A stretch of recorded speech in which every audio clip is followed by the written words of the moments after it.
Бизнес үчүн Skype'та коллегаларыңдын абалын катышуу индикаторлору менен көзөмөлдөгө болот. Эң көп колдонулган 3 индикатор жашыл, кызыл жана сары. Алар онлайн, бош эмес жана ордунда эмес дегенди билдирет. Бизнес үчүн Skype бул көрсөткүчтөрдү сиздин иш аракетиңизге жана күн тартибине жараша өзгөртөт. Тони онлайн болгондуктан мен ага тез билдирүү жөнөтөм. Курсордо анын сүрөтүнүн үстүнө койгондо бул баскычтар пайда болот. Ыкчам билдирүү жөнөтүү үчүн биринчисин басам.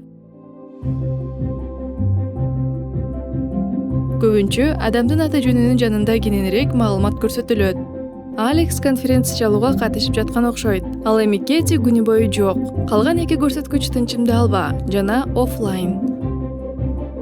Бизнес үчүн Skype сиз сүйлөп жатканда автоматтык түрдө тынчымды алба индикаторун орнотот. Ошондо сиздин ишиңиз билдирүү же чалуу менен үзгүлтүккө учурабайт. Эгер сиз бизнес үчүн Skype'тан чыксаңыз, индикаторуңуз офлайн болот. Дагы бир нерсе, сүрөтүңүздүн жанындагы жебени басып, индикаторуңузду өзүңүз орното аласыз. Сиз бош эмес болсоңуз, адамдар сизди ордунда эмес деп ойлонушун кааласаңыз, же өзүңүздү тынчсыздандыргыңыз келбесе, бул максаттарга ылайыктуу. Бизнес үчүн Skype бөлүмү жөнүндө көбүрөөк маалымат алуу үчүн ак checkit ms/meetsfb баракчасына кириңиз.